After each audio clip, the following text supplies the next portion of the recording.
Hey everyone, if your Valorant download is super slow, stuck, or won't even start, don't worry. In this video, I'll show you how to fix it step by step. Go to the Start menu and type Windows Defender Firewall. Click on it. Now select Advanced Settings on the left. Click on Inbound Rules, then New Rule on the right.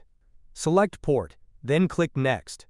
Choose UDP, and in the box, type 4915 to -65535. Click Next 3 times. Name the rule something like Valorant, and hit Finish. Go back to Search and type Firewall and Network Protection. Open it, and click Allow an app through Firewall. Click Change Settings. Select Allow another app. Click on Browse. Now navigate to your Valorant directory.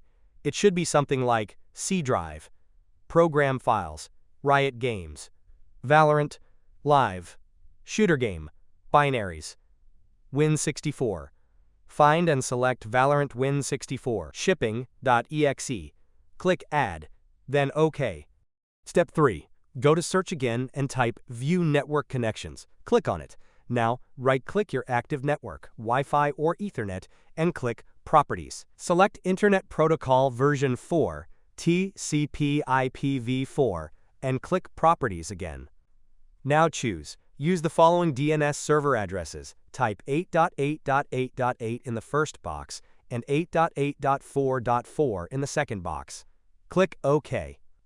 Step 4. Now go to Search again and type CMD. Right-click it and choose Run as Administrator. Click Yes if prompted. Now type the following commands one by one, pressing Enter after each: ipconfig-flush DNS, and press Enter.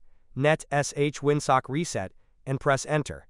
Once all of this is done, restart your PC and try downloading Valorant again.